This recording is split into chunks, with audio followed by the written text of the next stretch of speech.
Oke, halo, selamat sore semua. Sore Kak, Suara saya terdengar?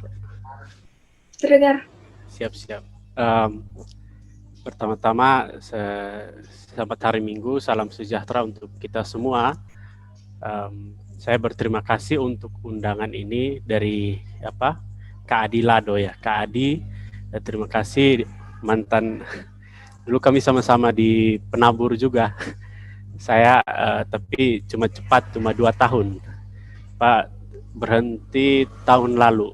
Saya sekarang Pak melayani di gereja asal saya di Gemit, itu di daerah Kota Soe namanya. Nah, kalian bisa memanggil saya JR. Jadi nama lengkap saya JR Nenohai, dan saya sekarang seorang calon vikaris. Jadi itu pelayan gereja juga di gereja di Gemit di sini.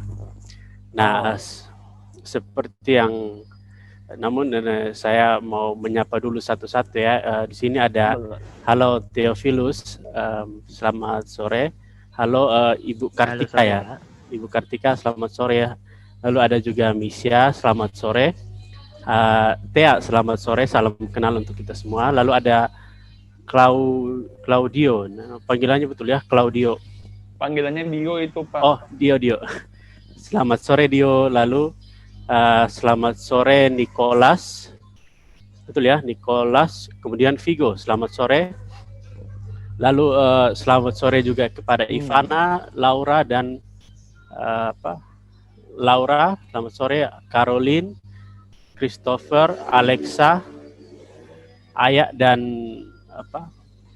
selamat sore juga Aya. Lalu Etana dan nama panggilannya siapa? Kristi ya. Eta. Nama sore Eta dan Jen.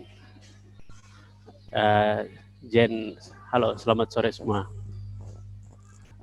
Baik, rekan-rekan, saya akan berusaha mengingat namanya satu-satu untuk nanti kita bisa lebih banyak berbicara ya di bagian materinya. Nah, tema hari ini kita akan membahas tentang, kalau misalnya vikaris itu berarti itu pelayanan yang hampir mendekati menjadi pendeta dong berarti. Oh iya, betul. Itu jadi seperti magang lalu nanti vikaris dan pendeta. Jadi memang itu bagian dari proses kependetaan. Setahu saya di GKI juga ya sebutannya vikaris ya. Iya. Ya, vikaris juga. Berarti sama kayak Kak Helda dulu dong, Teh. Kayak siapa? Dulu Kak Helda itu adalah pembina terdahulu KR, Kak. Beliau juga pendeta di GPIB tapi. Calon pendeta lebih tepatnya. Ya, calon pendeta. Saya juga di bagian di situ di gereja juga bagian ada komisi. Nah, Oke, sip. Tadi sorry siapa yang nanya? Ini aku Steven. Oke, ya Steven, terima kasih untuk pertanyaannya. Oke, semangat ya. Kalau selain Tuhan sampai dia panggil pulang. Ya, terima kasih. Boleh di-share PDF-nya? Siapa rekan admin? Nah, rekan-rekan, tema yang akan kita bahas dan diskusikan pada sore ini adalah heaven and hell. Heaven and hell, ya, surga dan neraka. Nah, bagi saya tentu teman-teman sudah tidak asing dengan dua kata ini. Surga dan neraka itu muncul dalam berbagai kegiatan orang Kristen, baik itu ibadah, dalam pujian. Tadi ada juga bilang bahkan sudah dari sekolah minggu, dalam khotbah-khotbah, kemudian dalam berbagai aktivitas teman-teman yang mungkin di sini rata-rata masih bersekolah, kemungkinan SMA pasti sudah ada juga dalam pelajaran pendidikan agama Kristen tentang surga dan neraka. Nah, tetapi saya ingin mengetahui lebih lanjut dulu, kira-kira apa pemahaman teman-teman saat ini yang sekarang ini tentang surga dan neraka dalam ajaran Kristen. Jadi kita coba bertukar pikiran dulu ya teman-teman, boleh tulis di room chat atau boleh bicara juga tidak apa-apa. Kira-kira apa di dalam pikiran teman-teman? Dan teman-teman bayangkan, teman-teman pikirkan Iya. surga dan neraka. Mungkin aku bisa sharing dikit ya. Ya, silahkan. Kalau di dalam pemikiranku itu sih surga itu mungkin lebih dikaitkan dengan kerajaan Allah gitu loh. Karena di dalam berbagai perumpamannya itu Yesus kerap kali mengaitkan surga dengan kerajaan Allah, sedangkan neraka dengan tempat penghukuman bagi iblis, kira-kira begitu. Oh ya, siap. Terima kasih. Betul ya. Di Alkitab juga dibilang, terutama di Injil, tentang itu, kerajaan Allah. Jadi menurut Stephen, surga itu kerajaan Allah. Gitu. Iya, rumah Bapa. Rumah Bapa, betul. Nah, rumah Bapa. Ada lagi tanggapan dari teman-teman mengenai surga dan neraka? Atau jangan-jangan sudah ada yang pernah melihat ini? Kunjungan, studi banding singkat. Oh, sering itu di dalam mimpi. Ada mimpi. Dulu tuh saya lupa sekitar tahun 2000-an, 2014 atau 2013, ada satu buku yang cukup terkenal. Itu Heaven is So Real, penulisnya Joe Thomas. Jadi ramai itu ada yang bilang pernah berkunjung ke neraka. Coba lihat di Gramedia, waktu itu terkenal ya. Mungkin masih ada bukunya. Heaven is So Real, tentang perjalanan. Ada lagi teman-teman yang mau sharing tentang surga dan neraka. Tapi di sini semua yakin masuk surga. Atau ada yang mencoba-coba ke neraka? Yakin. Okay. Kalau yakin, harus yakin dong. Kan kita kan diajarin kalau kita sungguh-sungguh percaya Tuhan Yesus, kita harus yakin masuk surga. wes, luar biasa. Ini betul-betul calon penghuni surga, yakin jawabannya. Nah, bagaimana teman-teman yang lain? Ada Vigo, Misha, ada Jonathan. Halo Jonathan, welcome. Lalu ada Dio, ada Iloy. Nah, bagaimana apa yang teman-teman pikirkan dan ketahui tentang surga dan neraka? Kalau menurut aku surga tuh kayak tempat yang disediakan oleh Allah gitu bagi orang-orang yang maksudnya taat sama Tuhan gitu. Nanti setelah meninggal kita masuknya ke tempat yang terbaik, yaitu surga gitu. Kalau menurut aku. Ya, berarti kalau disediakan bagi yang percaya dan itu tempat yang baik. Nah, nanti kita pelajari apakah benar bahwa surga itu baik-baik saja. Dan juga neraka, apakah seburuk yang kita pikir? Nanti kita bisa gali lebih dalam. Siapa lagi ya? Saya butuh satu lagi. Boleh laki-laki, perempuan, mungkin siapa saja silakan. Ini pengalaman saya kalau di kelas, kalau enggak ada yang ngomong berarti tunjuk. Jalan terakhir. Meminta siswa berbicara itu tantangan semua guru ya. Begitu Kak Adi ya. Saya tidak tahu Kak Adi yang sudah lebih senior bagaimana tekniknya, tapi kalau saya tunjuk saja. Boleh satu lagi? Oh mohon maaf, saya mau tanya ini waktu saya berapa lama ya, saya takut terlalu banyak bicara sampai lupa waktu. Kira-kira berapa ya yang dikasih teman-teman? 45 menit atau lebih boleh Kak. Oh, okay. Silakan Kak. 5 menit akan saya atur. Satu lagi, silakan. Mungkin Kak Adi begitu yang sudah yakin masuk surga.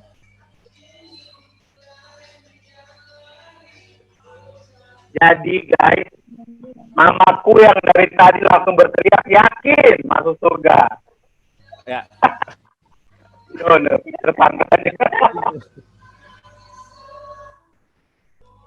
Ya, boleh satu lagi. Kalau belum ada, mungkin nanti di bagian selanjutnya. Ya, mungkin sebelum kita masuk ke lebih dalam, lebih jauh, kita boleh apa ya? Nanti ada breakout room ya Kak Adi? Atau langsung saja? Sepertinya langsung aja Kak. Oke, langsung saja. Kalau begitu, masih ada? Oke, belum. Berarti kita coba lanjut ke slide selanjutnya. Nah, teman-teman, di sini saya panggil teman-teman saya. Ketertarikan saya untuk membahas atau sebut saja mempelajari tentang surga dan neraka itu karena artikel orang ini. Jadi David Bentley Hart, dia itu seorang bishop. Bishop itu seperti pemuka agama ortodoks, gereja. Kalau teman-teman pernah belajar sejarah gereja, dulu ada gereja barat, lalu gereja timur. Nah, gereja timur itu ortodoks di bagian Rusia. Jadi David Hart ini dia tulis artikel berjudul Why Do People Believe in Hell? Ya, jadi mengapa orang-orang itu percaya pada neraka? Nah, ini menarik karena majalah New York Times itu majalah politik. Tetapi entah ada angin apa, mereka bahas tentang neraka ini. Dan di New York Times, sehingga saya tertarik. Lalu saya membacanya, itu terbitannya tahun lalu ya, 2020. Jadi dia membahas bahwa ternyata di negara-negara yang super maju seperti USA, Amerika Serikat, itu orang masih percaya tentang neraka.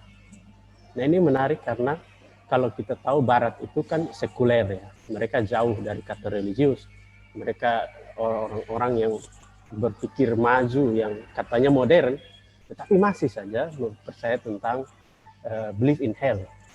Nah, dalam artikelnya itu teman-teman boleh baca juga, dia membahas ada beberapa alasan yang sekiranya membuat orang itu berpikir dan masih percaya tentang neraka. Nah, di slide selanjutnya boleh turun. Nah, jauh di Amerika sana ada 3 alasan utama mengapa orang itu masih percaya pada neraka. Nah, itu yang pertama alasan teologi. Jadi negara maju seperti Eropa dan Amerika itu tidak seduniawi yang kita kira ya. Jadi kalau di film-film itu sepertinya pesta, terus judi, terus. Tapi mereka juga orang rajin gereja, rajin beribadah, bahkan mungkin lebih rajin dari kita. Orang Indonesia yang mengaku negara beragama. Tetapi mereka juga taat beribadah di negara sana. Nah, itu ada 3 alasan. Yang pertama dari alasan teologi, masih banyak gereja-gereja yang mengajar tentang neraka dan surga. Terutama agama-agama Abrahamistik atau agama-agama yang menjadi keturunan Abraham, the descendant of Abraham, yaitu Kristen, Protestan, Katolik, dan Muslim. Nah, ternyata ajaran-ajaran tentang surga dan neraka itu banyak di orang-orang gereja di sana. Yang kedua, alasan moral. Alasan moral ini berkaitan dengan alasan baik dan buruk. Orang kan sering bertanya, kalau kita sering berbuat baik akan masuk surga. Nah, kalau kita sering berbuat jahat, maka kita akan masuk neraka. Sehingga orang-orang yang walaupun mereka tidak beragama, mereka punya rasa keadilan. Bahwa kalau orang hidup selama ini dibuat jahat, masa dia mati lalu hidupnya baik-baik saja. Setidaknya orang itu harus dihukum. Karena ada hukum moral, seperti kalau kita ke kantor polisi kan, kalau salah hukumannya seperti ini. Nah, menurut orang-orang Amerika, moral itu penting, bahwa ada tempat di mana orang harus dihukum. Kalau orang baik masuk surga, maka orang jahat berarti harus masuk neraka. Nah, alasan ketiga yang cukup menarik adalah secara psikologi. Kalau teman-teman misalnya, kita kan katakanlah masih muda ya, masih muda dan belia dan masih aktif gitu. Tetapi coba kita lihat pada orang-orang yang katakanlah sudah lanjut usia. Mereka kemana? Jadi ada secara psikologi itu ada tekanan atau ada keresahan bahwa di usia tua ini kira-kira saya akan kemana setelah meninggal. Artinya orang-orang di Amerika itu juga berpikir bahwa ada ketakutan-ketakutan tertentu. Misalnya selama ini saya berbuat baik, setidaknya saya setelah meninggal saya harus masuk ke tempat yang baik, gitu. Yaitu entah surga dan juga masuk ke neraka. Sehingga walaupun misalnya orang-orang di Barat, di Amerika, itu tidak bergereja, tidak beribadah, tetapi mereka juga berpikir, apakah benar ada surga dan neraka. Jadi secara dunia sekuler itu mereka berpikir seperti itu. Nah, apakah menurut teman-teman ketiga alasan ini ada tidak di sekitar kita? Pasti ada ya, minimal salah satu atau bisa tiga-tiganya. Nanti kita jangan berpikir bahwa itu kan urusan orang tua, pikir surga dan neraka. Tapi kan tidak ada jaminan kan, orang mati tua kan. Banyak orang juga yang mati muda. Hari esok tidak ada yang tahu, sehingga bagi saya ketiga alasan ini masih relevan untuk kita yang kalangan remaja. Apakah saya sekarang ini sudah layak masuk surga atau masuk neraka? Kan amit-amit ya, kita tidak minta sebentar malam tiba-tiba tidur lalu ada gempa bumi, banjir, tenggelam ya, apalagi di Jakarta mesti banjir kan. Tiba-tiba sudah terbawa arus gitu. Lalu ya tutup usia gitu kan. Nah, kira-kira itu kita harus berpikir seperti itu, bahwa dalam ajaran kita itu juga berbicara tentang surga dan neraka. Ya, next. Nah, sekarang kita sama-sama membuka Alkitab dulu. Kira-kira bagaimana Alkitab itu sendiri berbicara tentang surga dan neraka. Kalau teman-teman misalnya pernah membaca pada kitab Perjanjian Lama, surga dan neraka itu juga sudah dibahas. Perjanjian Baru juga sama. Tetapi menariknya, Perjanjian Lama dan Perjanjian Baru menggambarkan surga dan neraka secara berbeda. Artinya ada pemahaman tersendiri tentang surga dan neraka. Tentu ini dipengaruhi oleh konteks pembacaan, sejarahnya, kemudian konteks masyarakat pada waktu itu yang juga berbeda ya. Tetapi setidaknya mereka punya tarik-menarik, ada kesamaan. Nah, pada dua raja-raja, kalau teman-teman misalnya mau membukanya, nanti disebut bahwa neraka itu digambarkan sebagai tempat kejahatan, praktik kriminal dan penyembahan berhala. Artinya semua yang jahat itu bertumpuk di situ. Itulah neraka. Kalau 1 Henok pasal 27 menyebut itu sebagai lembah terkutuk. Lembah terkutuk. Kemudian Yeremia 7 menyebut sebagai tempat pembantaian dan pembakaran manusia. Nah, menariknya Yeremia menunjukkan bahwa di neraka itu ada penderitaan. Tapi Henok dan raja-raja menyebut itu semua tempat kejahatan. Nah, pada prinsipnya kan mirip-mirip ya, bahwa ada kejahatan dan ada hukuman di situ. Nah, Amos itu menyebutnya sebagai dunia orang mati. Nah, kalau teman-teman membaca dalam versi bahasa Inggris Alkitab, itu semua menulis kata hell. Hell diambil dari bahasa Ibrani dan Aram, maksudnya Ibrani Perjanjian Lama, dari kata Sheol. Nah, Sheol itu kalau diterjemahkan berarti dunia orang mati. Nah, Perjanjian Lama melihat neraka itu sebagai sebuah dunia yang ada sesudah dunia saat ini. Artinya dunia itu adalah sebuah tempat di mana semua orang mati berkumpul di situ dan ada pembakaran manusia ada di situ. Sehingga dunia orang mati itu adalah dunia sesudah kematian. Nah, bagaimana dengan Perjanjian Baru? Silakan turun.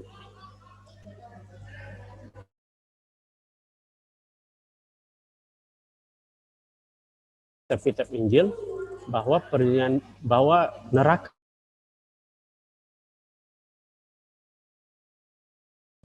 ada dan kemudian membakar manusia.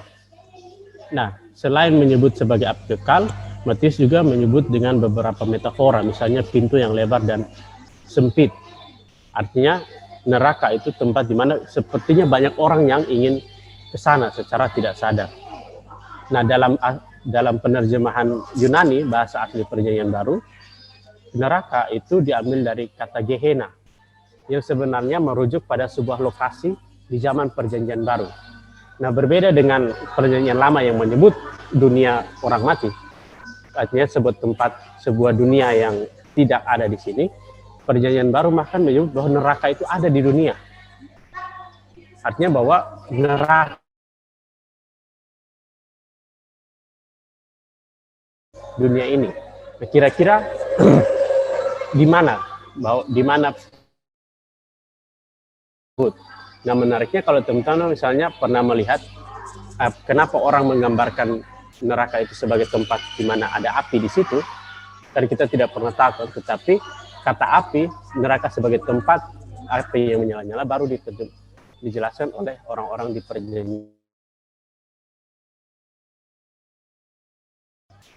perjanjian baru.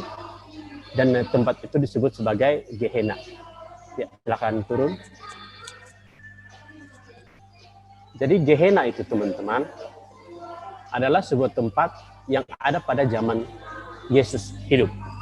Jadi Gehenna menurut para pakar Alkitab Perjanjian Baru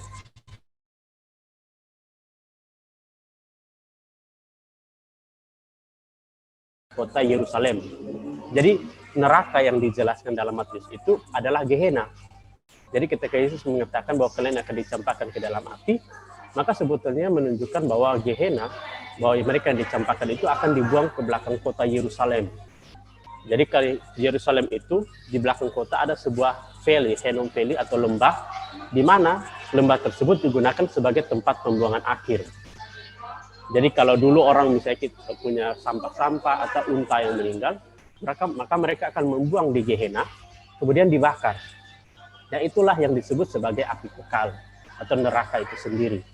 Sehingga pada saat orang akan melihat Gehenna atau melihat ke Gehenna sana, mereka akan melihat api yang menyala-nyala. Nah, sejak saat itu, karena perjanjian baru dekat dengan konteks Yunani, maka orang percaya bahwa neraka adalah tempat di bawah, underworld ya, sebuah tempat di bawah bumi, dan surga berada di atas langit. Sehingga kalau kita biasa bilang bahwa neraka ada di dalam bumi, maka itu adalah sebuah gambaran yang mereka dapatkan dari Gehenna ini. Dan kenapa neraka digambarkan sebagai api yang menyala-nyala, padahal di Perjanjian Lama mengatakan bahwa di sana ada tempat pembantaian, karena imajinasi orang-orang Perjanjian Baru terhadap neraka itu adalah Gehenna ini. Sehingga Gehenna kemudian adalah sebuah tempat yang digambarkan oleh Yesus di dalam Perjanjian Baru. Jadi ini adalah sebuah lembah kematian, lembah pembakaran, karena semua sampah, semua sisa-sisa dari kota akan dibakar di Gehenna ini. Ya, silakan turun. Nah, jikalau kita sudah melihat bagaimana Alkitab menjelaskan tentang neraka, maka sekarang marilah kita melihat penjelasan Alkitab mengenai surga itu sendiri. Nah, kalau surga dalam Perjanjian Lama itu penjelasannya singkat saja, bahwa mereka percaya surga itu ada di langit. Jadi ketika orang-orang Perjanjian Lama melihat langit, mereka melihat surga. Kenapa? Karena kalau teman-teman pernah ingat mengenai mukjizat roti dan burung puyuh, maka pada saat mereka mendapat berkat, mereka mendapatkannya dari langit ke bumi. Artinya bahwa langit adalah tempat yang tidak tersentuh. Nah, karena Allah adalah Maha Kuasa, maka Allah berada di langit. Kalau teman-teman membaca, kalau teman-teman membaca misalnya Abraham ketika dia bertemu dengan Allah, maka digambarkan Allah datang dari langit. Lalu nabi siapa yang naik ke langit, ke surga dengan kuda? Nabi Elia ya. Nabi Elia ketika dia dijemput, maka dia naik ke langit. Jadi langit adalah tahta Allah. Kalau kita membaca Mazmur, maka Daud ratusan kali mengatakan bahwa Allah bertahta di atas langit. Nah, langit atau heaven atau sky itu adalah surga. Jadi surga adalah langit itu sendiri. Nah, langit atau surga dalam bahasa Ibrani Perjanjian Lama disebut Shamayim. Shamayim itu heaven atau sky. Jadi sederhana orang Perjanjian Lama memahami orang Perjanjian Lama memahami surga secara sederhana, yaitu langit. Nah, kalau dalam Perjanjian Baru ada 3 jenis imajinasi atau metafora orang-orang tentang surga. Yang pertama ada di Matius 6 ayat yang kelima. Nah, boleh seorang teman membacakan kepada kita Matius 6 ayat yang kelima, bilang apa di situ?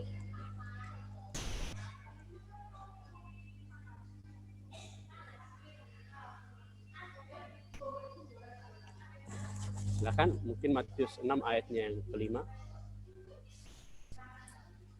Matius 6 ayat kelima, dan apabila kamu berdoa, janganlah berdoa seperti orang munafik. Mereka suka mengucapkan doanya dengan berdiri dalam rumah-rumah ibadat dan pada tikungan-tikungan jalan raya, supaya kamu dilihat orang. Aku berkata kepadamu, sesungguhnya mereka sudah mendapat upahnya.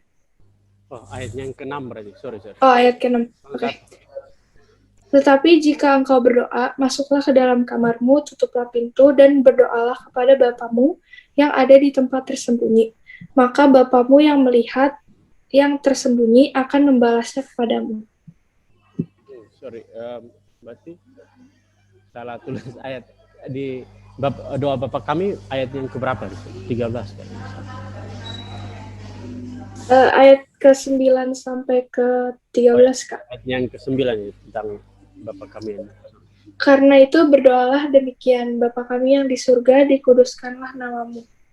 Ya, di situ ada kata Bapa kami yang di sorga. Nah, di sorga dalam Matius 6 ayat ke-9 tadi, itu kata sorga itu dalam bahasa Yunani-nya artinya Uranus. Nah, Uranus itu atau Uranus itu artinya langit. Nah, di sini Matius 6 memahami surga sama dengan perjanjian lama, bahwa surga adalah langit. Sehingga kenapa orang mengatakan bahwa surga ada di langit pada perjanjian baru? Karena Yesus mengatakan Uranus. Nah, Uranus itu artinya di langit. Jadi surga itu pada Matius 6 sama dengan perjanjian lama. Nah, ada lagi makna surga dalam Lukas 23 ayat 43. Boleh salah seorang teman membacakan buat kita? Aku berkata padamu, sesungguhnya hari ini juga engkau akan belajar bersama-sama dengan aku di dalam Firdaus. Ya, terima kasih. Nah, Lukas 23 itu dan ayat yang 43 nulis bahwa bersama-sama dengan Firdaus.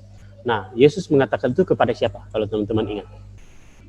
Panjang yang disalib bersama Yesus, bersamanya yang mengatakan ini. Benar. Yesus, ingat aku jika engkau meminta sebagai raja. Ya, terima kasih, Stephen. Betul bahwa Yesus mengatakan pada seorang penjahat. Nah, ketika orang itu akan hendak mati, Yesus mengatakan bersama-sama dengan aku di Firdaus. Nah, kenapa Yesus tidak mengatakan surga? Ternyata surga itu juga punya pemahaman lain, yaitu Firdaus. Nah, Firdaus itu adalah dalam bahasa aslinya itu diterjemahkan dari kata paradiso. Paradiso itu bahasa Inggrisnya paradise. Jadi teman-teman pernah dengar lagunya Simple Plan ya, Summer Paradise. Ada juga Coldplay tentang paradise. Jadi paradise itu dia adjektif. Paradise itu menggambarkan sebuah suasana. Nah, kalau pada Matius 6 surga itu noun, tempat. Tetapi kalau pada Lukas itu surga itu paradise, Taman Firdaus. Nah, Taman Firdaus banyak orang menyebutnya seperti taman yang Taman Eden, tetapi itu saya kira tidak langsung berhubungan. Jadi paradise atau Firdaus adalah sebuah suasana yang menunjuk pada sebuah keadaan surga. Kalau misalnya lagunya Simple Plan, Summer Paradise itu, kenapa summer itu jadi paradise? Karena di barat sana musim panas itu kan sedikit. Sehingga ketika mereka mendapatkan summer, maka mereka seperti mendapatkan liburan, atau mereka mendapatkan kenikmatan yang luar biasa, karena panas itu menyenangkan. Nah, ketika Yesus mengatakan pada sang penjahat bahwa sama-sama di Firdaus, maka Yesus mengatakan sebuah suasana, bahwa surga itu berbeda dengan kayu salib. Kalau di salib kita menderita, maka kalau di surga kita paradise, kita mendapatkan sebuah tempat yang menyenangkan. Jadi kalau Matius menggambarkan tempat, Lukas menggambarkan suasana, paradise dan Uranus. Paradiso, surga, Uranus surga, paradiso itu paradise. Kemudian yang ketiga itu dalam Yohanes 14 ayat 2. Ada lagi yang boleh bisa membantu kita, teman-teman?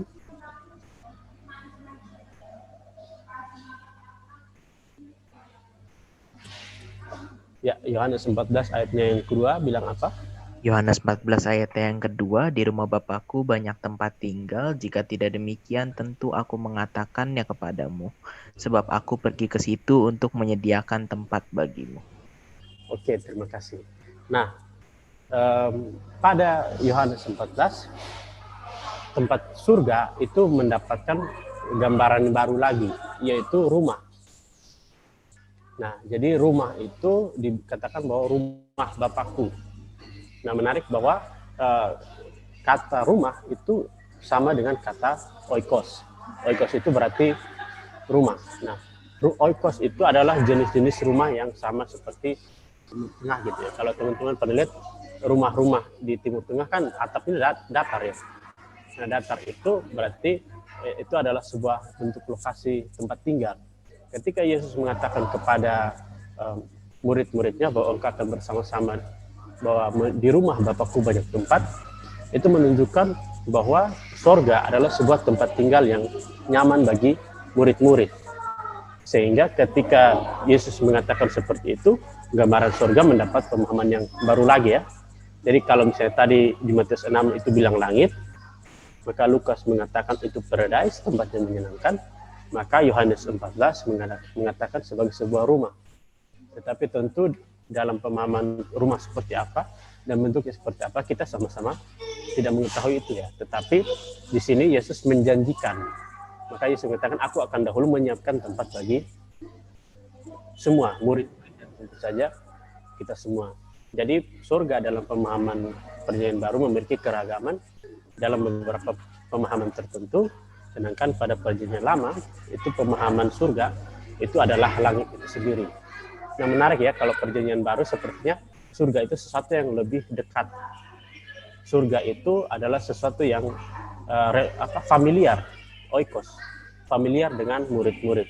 Kalau di perjanjian lama surga itu seolah-olah jauh, tapi di perjanjian baru surga itu sesuatu yang tidak jauh dan bisa dilihat dengan kasat mata. Oke, selanjutnya. Nah, setelah kita melihat Alkitab berpendapat, tentu kita juga harus melihat bagaimana para pakar-pakar Alkitab atau pakar agama Kristen berbicara tentang surga itu sendiri. Nah, yang paling paling dahulu dari mereka bertiga adalah Agustinus. Nah, surga dan neraka sebagai eskaton kehidupan yang pada masa yang akan datang. Nah, kita harus pahami bersama bahwa surga dan neraka itu adalah salah satu bagian dari ajaran Kristen. Itu bukan segala-galanya. Dia masuk dalam disebut sebagai eskatologi, artinya ajaran tentang kehidupan yang di masa yang akan datang.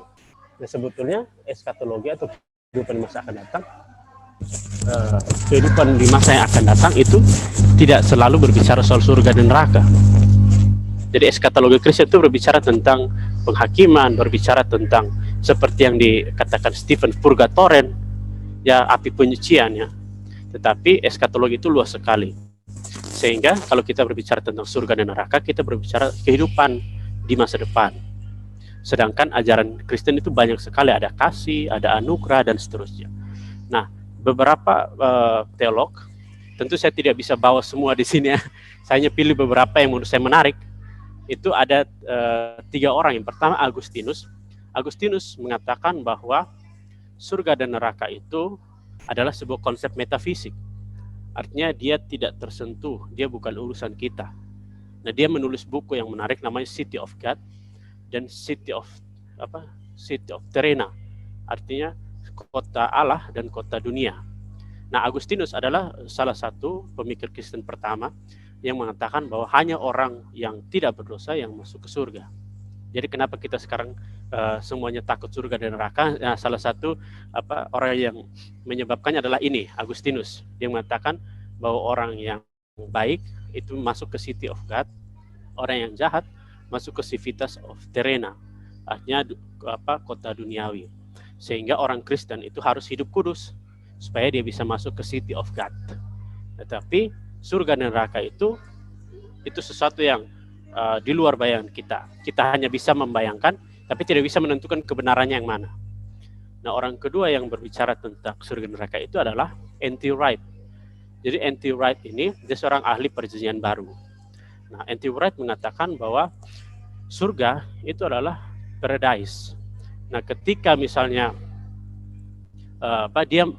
dia orang yang membaca kembali tentang Lukas 23 tadi tentang percakapan Yesus dengan penyamun di kali. N.T. Wright mengatakan bahwa ketika Yesus mengatakan kita akan bersama-sama masuk ke dalam Taman Firdaus, maka itu adalah sebuah janji bahwa keadaan surga itu berbeda dengan keadaan dunia, sehingga surga itu adalah bentuk paradise. Nah, orang ketiga yang berbicara tentang surga dan neraka itu adalah Terry Felling. Nah, Terry Felling ini dia adalah seorang dosen etika di Australia Catholic University. Dia menulis buku Practical Theology on Earth as It is in Heaven. Nah, menariknya dia membaca ulang pemahaman mengenai surga di dalam doa Bapa Kami. Kalau teman-teman pernah membaca, disebut bahwa jadilah kehendak-Mu di bumi seperti di surga. Nah, menariknya bagi Felling, surga dan neraka itu bukan masalah di mana, tetapi bagaimana kita menciptakan. Dia membahas kembali, mengkaji kembali tentang arti doa Bapa Kami. Jadi menurut Felling, ketika Yesus mengatakan seperti di surga dan di bumi, maka sebetulnya kita tidak perlu jauh-jauh cari surga di mana. Kita tidak perlu jauh-jauh malam-malam pegang kaki ibu lalu cari surga di mana. Jadi surga di bawah telapak ibu kan. Lalu kita cari di mana ini kaki mama saya, surganya di mana. Kemudian tidak perlu nonton film orang yang trip ke surga di YouTube berjam-jam. Bagi Felling tidak perlu. Menurut Felling, surga itu adalah aktivitas yang kita ciptakan. Ingat ya, bahwa surga kan bukan soal tempat kan, tapi suasana kan. Saat kita mampu menciptakan dan menghadirkan kerajaan Allah bagi orang, di situ surga itu ada. Sehingga surga sebagai suasana itu bisa ada di sini. Begitu pula neraka. Bukankah kadang-kadang hidup kita ini seperti neraka kan? Kalau banyak masalah, stres ini seperti mau mati. Nah, itu kan banyak tugas, Pak JR. Banyak tugas. Itu kan salah gurunya. Dan maksudnya kan itu suasana yang kurang paradise itu, yang unpleasant, yang tidak membahagiakan kan. Nah, bagi Felling itulah keadaan surga dan neraka. Sehingga surga dalam pemahaman orang Kristen itu sesuatu yang bisa kita kerjakan. Tapi tidak kemudian teman-teman pergi ke satu tempat lalu mengatakan ini surga, bukan. Tetapi di mana Allah ada, maka di situ surga itu ada. Jadi jelas ya menurut Felling ini. Jadi on earth as it is in heaven. Saat kita mampu menghadirkan Allah dalam sebuah persekutuan, disitulah surga itu. Karena kalau kita pikir secara baik-baik ya, surga itu kan rumah Bapa. Artinya kita akan pergi ke rumah Bapa. Tetapi kalau Bapa itu ada bersama kita, kenapa kita tidak sebut saja ini sebuah tempat sebagai surga? Nah, menurut Felling, sebagai orang Kristen, surga itu juga bisa ada di bumi, asalkan kita hidup dalam kehendak seperti yang dimandatkan oleh doa Bapa Kami. Mengampuni orang yang bersalah kepada kita, memberi makan, dan seterusnya. Mengampuni musuh, itulah surga. Sehingga ketika kita membaca ulang doa Bapa Kami, sebetulnya kita bisa melihat bahwa ada dimensi surgawi di situ. Allah, Yesus mengatakan, datanglah kerajaan-Mu. Nah, ketika kerajaan Yesus hadir di bumi, bukankah ini juga bagian dari surga menurut Felling? Sehingga Felling ini karena dia dosen etika, dia agak jadi apa yang kita omong kita lakukan. Jadi ciri orang-orang praktekkan praksis kan begitu yang bertindak ya. Kalau surga itu dipahami sebagai ada di bumi, maka kita buat sekarang. Nah, kalau tadi Wright masih mengatakan secara konseptual, Agustinus apalagi dia berbicara tentang metafisik. Kalau Felling dia bicara soal yang praksis, yang nyata. Surga itu ada ketika seperti Matius 25 ya, ketika aku lapar engkau memberi aku makan, aku haus memberi aku minum, itu kan surga. Sehingga kalau dalam refleksi yang saya buat, saya mengutip seorang filsuf eksistensialis namanya Jean-Paul Sartre. Sartre mengatakan bahwa manusia adalah neraka bagi sesama. Jadi kadang-kadang kan kita menjadi neraka bagi sesama kan, dengan kita menciptakan penderitaan, kita membuli orang, maka kita tidak perlu cari neraka itu jauh-jauh, neraka itu ada di sini. Nah, kalau kita balas pakai pendapatnya Felling, kan bisa jadi kita manusia adalah surga bagi sesamanya. Kalau kita seperti Kak Adi ini kan juga surga buat kita kan, dengan tingkahnya yang lucu, membahagiakan, itu surgawi, paradise. Jadi surga itu sesuatu yang nyata. Sesuatu yang disentuh dan dirasakan. Ya, next. Ini mungkin ya betul. Mungkin slide terakhir untuk kita semua. Waktu saya mungkin hampir pas 45 menit. Ya betul, hampir pas. Nah, kesimpulan dan refleksi singkat. Surga dan neraka memang adalah bagian dari pemahaman iman. Alkitab dan para pemikir Kristen, saya tadi membawa 3 orang sebagai perwakilannya, juga memang mengkaji mengenai surga dan neraka. Namun pengkajian tersebut menimbulkan beragam pemaknaan yang tentu tak sederhana, tapi bisa juga sederhana ya. Sekarang kembali kepada kita, bagaimana memaknai surga dan neraka dalam pemahaman iman dan tindakan iman kita sehari-hari. Jadi pertanyaan pentingnya adalah, kalau memang kita sudah yakin masuk surga, ngapain kita hidup? Maksudnya bukan buru-buru mati bukannya, tapi kalau memang kita yakin surga dan neraka itu bagian kita, lalu apa buktinya? Apa yang kita buat dan memang betul-betul nyata?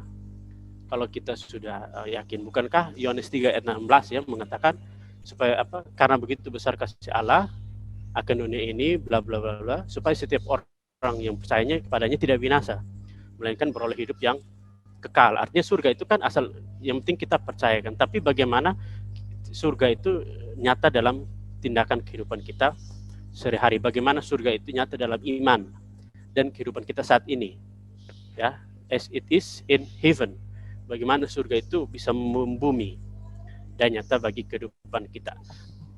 Ya, next. Pertanyaan penutup untuk kita semua. Tentu ini belum berarti kita langsung pulang ya, kita masih bertahan di Zoom. Apa yang kami pahami tentang surga dan neraka dalam ajaran Kristen seusai pemaparan kita yang barusan ini. Jadi ada dan pasca diskusi.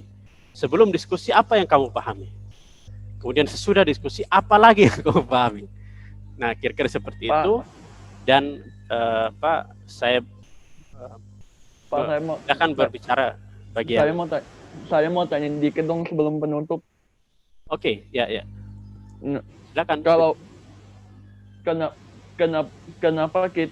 Kenapa kalau di acara, kenapa kalau kita di dalam kekristenan itu sama sekali nggak ada api penyucian gitu? Tadi cuma surga dan neraka doang. Kenapa tidak seperti Katolik yang ada api penyucian?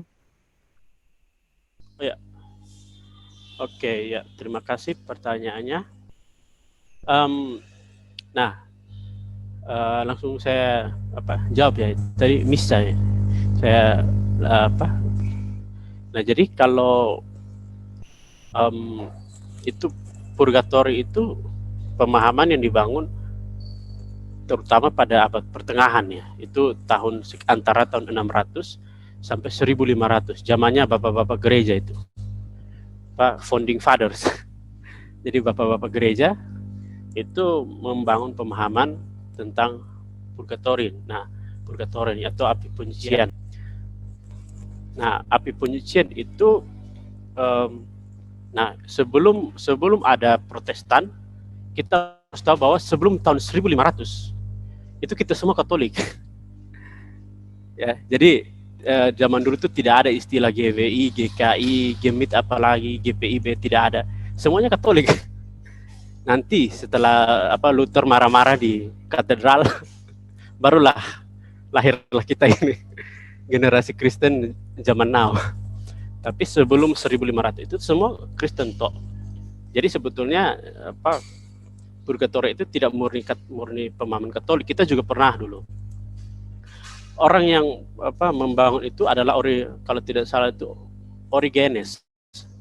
Nah, jadi ada pemahaman tentang surga dan neraka itu juga dulu beda-beda. Jadi kalau menurut Thomas Aquinas, orang yang Agustinus dan Aquinas mengatakan bahwa dosa pasti semuanya masuk neraka. Orang yang hidup kudus tentu semuanya masuk surga. Tapi ada lagi jauh sebelum mereka itu namanya Origenes. Nah, Origenes mengatakan bahwa surga dan neraka itu memang diciptakan Tuhan. Tapi tapi semua orang akan masuk surga. Nah, kemudian Agustinus bilang, lalu bagaimana mereka berdosa? Bukankah banyak orang yang jahat kan? kalau semua orang masuk surga, ngapain kita buat baik capek-capek jadi orang Kristen? Kan tidak begitu tuh. Nah, menurut Origenes, semua orang akan masuk surga. Lalu ada yang tanya ke Origenes, kira-kira apa gunanya neraka? Origenes bilang, ya neraka itu akan kosong. Nah, tapi orang yang masuk surga itu tidak gampang-gampang saja. Orang yang misalnya dosanya satu dari angka 1 ke 10, skala dosanya 8. Nah, kalau orang kudus seperti Kak Adi, skala dosanya 1 lah atau 2. Nah, kalau seperti saya ini kan 8 harus masuk purgatori, harus disucikan dulu di api penyucian. Tetapi berapa lama itu tergantung banyaknya dosa. Jadi seperti kecepatan download ya di WiFi. Kalau misalnya Mbps-nya tinggi maka cepat, kalau Mbps-nya rendah maka lambat. Nah, jadi 1 tahun menderita dulu baru masuk ke neraka.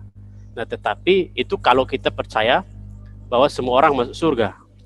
Semua orang masuk surga harus ke purgatori. Nah, nanti Luther kan ikut Agustinus. Luther bilang tidak bisa. Hanya orang yang betul-betul hidup baik yang masuk surga, yang jahat sudah masuk neraka. Tapi kalau dalam pemahaman Katolik lain-lain gitu. Nah, itu tidak murni atau tidak kaku gitu. Namanya kan pandangan orang kan beda-beda gitu. Sehingga bagi saya tergantung kita mau pilih yang mana. Mau yakin semua orang masuk surga atau ada yang yakin bahwa mungkin dia benci saudaranya, kamu makhluk-makhluk neraka. Pergilah engkau wahai iblis-iblis. Jadi saking Agustinus, ada yang seperti Origenes percaya bahwa semua masuk surga. Nanti masalah masuknya cepat atau lambat, ada yang singgah api penyucian, itu masing-masing tergantung skala dosa. Ada juga misalnya kayak Aquinas mengatakan, Aquinas ini orang yang mengatakan bahwa hanya orang dewasa yang bisa masuk surga. Kan anak-anak itu susah. Kenapa? Kan anak-anak belum beriman. Jadi alasan kenapa ada baptisan anak itu salah satunya Aquinas ini. Jadi iman kan beda-beda. Remaja kan sudah ketahuan kan, tadi ada yang berteriak, saya masuk surga, percaya Yesus. Ya, itu kan di mulut kan, di hati kan kita tidak tahu. Tapi kalau anak-anak bagaimana? Nah, Aquinas bilang anak-anak yang baik, apalagi bayi yang baru lahir, itu mati belum tentu masuk surga, maka harus dibaptis. Nah, kalau Origenes bilang semua masuk, Agustinus bilang nanti ada 2 tempat. Nah, sejauh ini kita Protestan tidak ya saya tidak bisa bilang semua ya, karena setiap gereja kan doktrinnya beda-beda.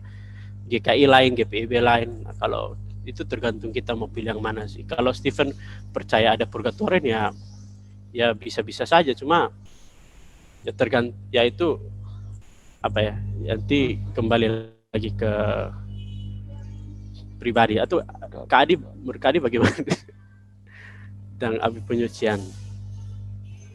Oh Ya, kalau menurut aku sih nggak ada, karena dalam perjanjian baru kan Yesus sendiri kan nggak pernah ngomong ada purgatorium atau api penyucian, saja nggak ada. ya.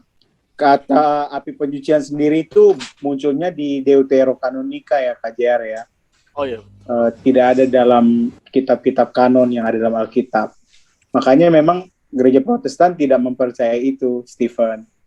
Oh. Demikian. Pertanyaan terakhir ada di kolom chat ya, Pak Acil. Oh ya.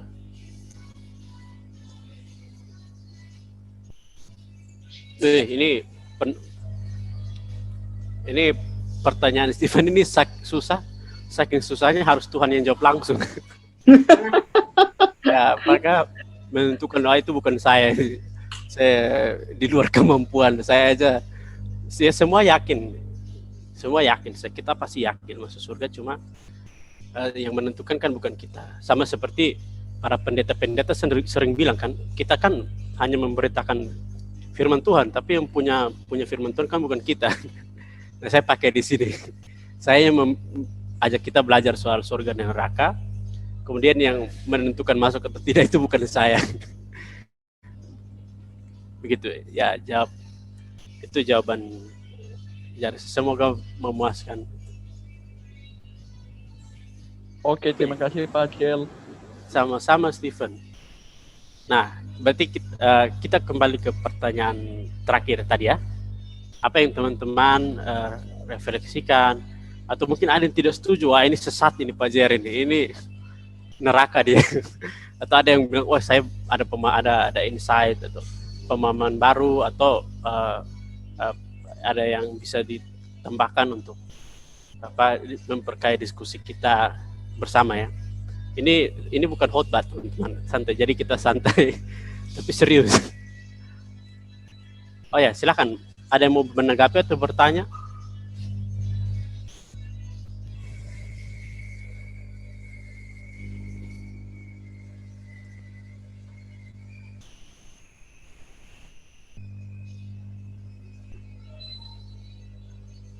Mungkin ada dari teman-teman yang mau berpendapat gitu. Mudah-mudahan setelah ini makin yakin masuk surga ya. Kalau imannya makin kurang, salahkan Kak Adi, jangan salahkan saya.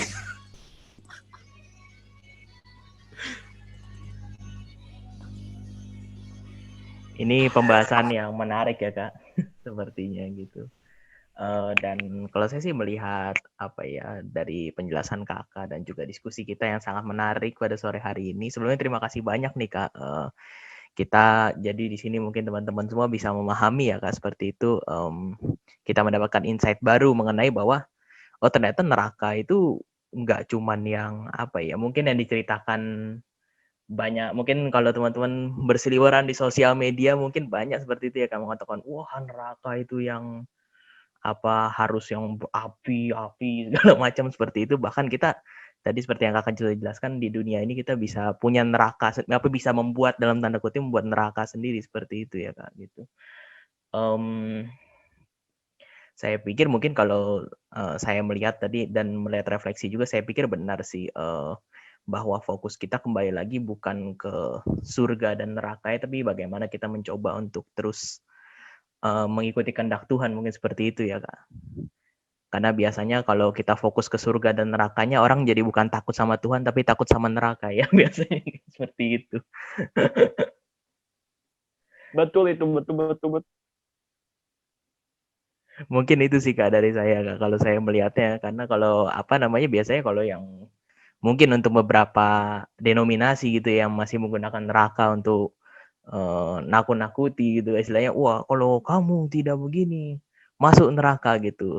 Kadang malah ada beberapa pemuka agama yang justru tidak memberikan alasan logis, kenapa kamu harus berbuat baik tuh, kenapa gitu.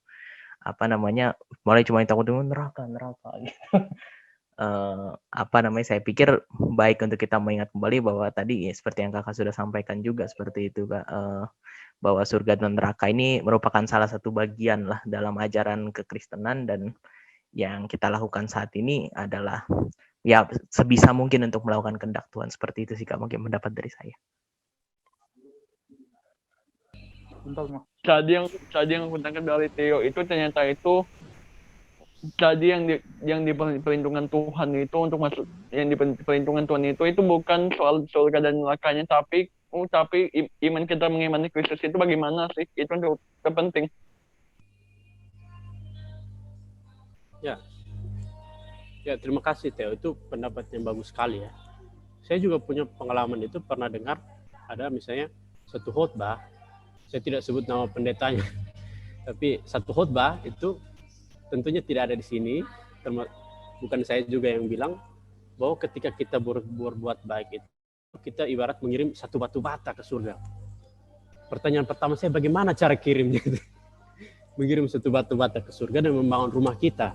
Itu kan tentu dia memahami surga sebagai oikos ya, sebagai rumah Bapa. Cuma kan bukan, apakah kemudian berarti kita orang Kristen itu beriman secara transaksional ya? Artinya kita berbuat baik supaya masuk surga. Nah bagi saya bukan di situ sebetulnya. Inti dari iman Kristen itu bukan surga itu ada, bukan kemudian kita kejar ke sana. Artinya kita berbuat baik seperti menabung kebaikan untuk masuk surga, itu bukan cara beriman orang Kristen. Kita berbuat baik karena Allah menghendaki itu. Sehingga bagi saya, kenapa orang itu takut terhadap neraka dan surga? Karena dia masih melihat orientasi tujuan iman kita adalah masuk surga. Bukan itu sebetulnya.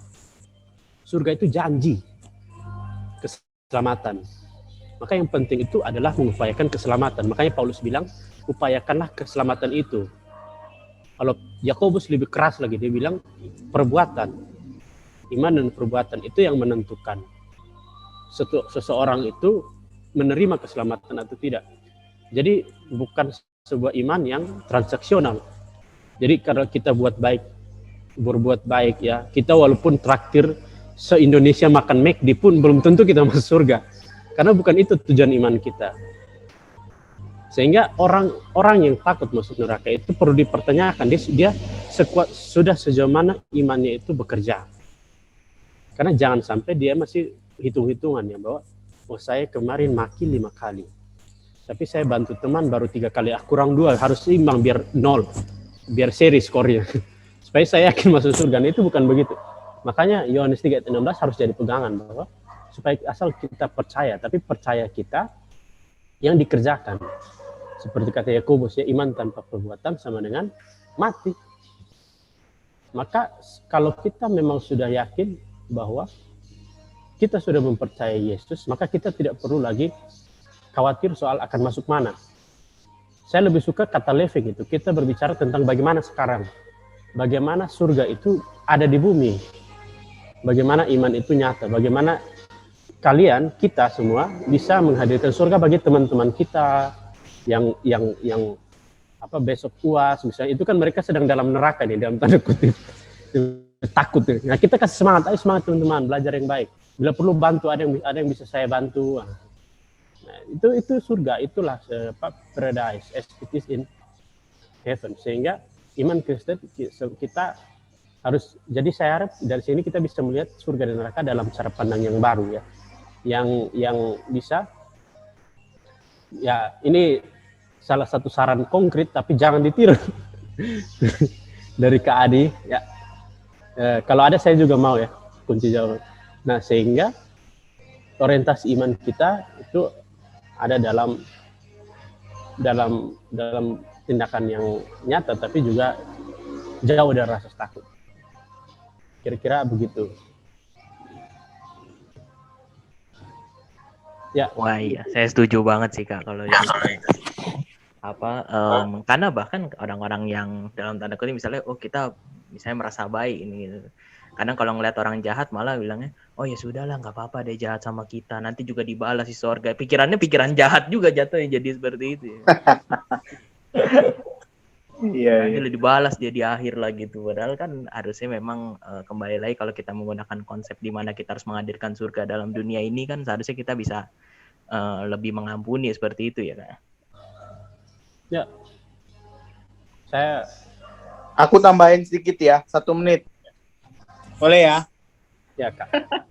Ya, thank you Kak Jer, luar biasa sekali sharing hari ini, membuka lagi mata kita, terutama pemahaman iman kita tentang seperti apa eskatologis yang ada dalam kekristenan ya. Eskatologis itu masa depan, tentang hari apa istilahnya, tentang akhir zaman ya.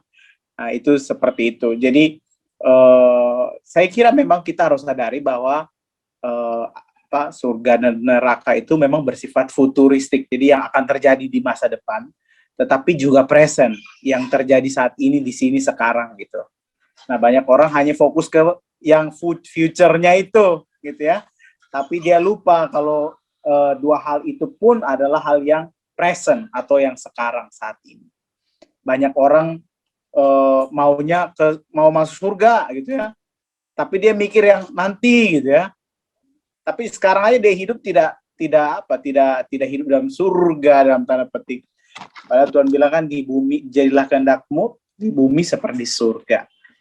Nah, saya kira sama seperti yang tadi Kak JR tawarkan, kita juga harus berfokus juga pada tugas kita, yaitu mengusahakan shalom atau damai sejahtera itu ada di dunia kita. Kalau di rumah, jadikan rumah kita itu juga surga dalam tanda petik ya. Dalam hal ini suasana ya, bukan tempat ya. Yang ada Tuhan sebagai Tuhan yang bertahta dalam keluarga, dan kita adalah orang-orang yang memuliakan Tuhan dalam keluarga kita, ya kan? Di sekolah, dimanapun kita pergi dan berada, usahakan kita juga membawa suasana sorgawi itu. Jangan kayak ketemu, waduh, ketemu Kak Adi tuh, neraka semua tuh. Nah, kayak gitu kan. Jadi usahakan kalau orang bertemu sama kita, suasananya suasana sorga. Gitu kali ya. Luar biasa. Thank you Kak JR. Saya kembalikan ke Miska. Nah, teman-teman, PSBB pada hari ini sudah selesai, tapi sebelum kita doa penutup, aku mau sedikit merangkum refleksi untuk apa yang tadi udah dibawain sama Kak JR, kalau misalnya kita tuh jangan terlalu fokus sama apa yang di depan, karena yang menentukan apa yang di depan itu sekarang kita gimana caranya kita untuk membangun hubungan pribadi dengan Tuhan, supaya kita juga bisa merasakan alam surgawi itu dalam kehidupan kita sendiri.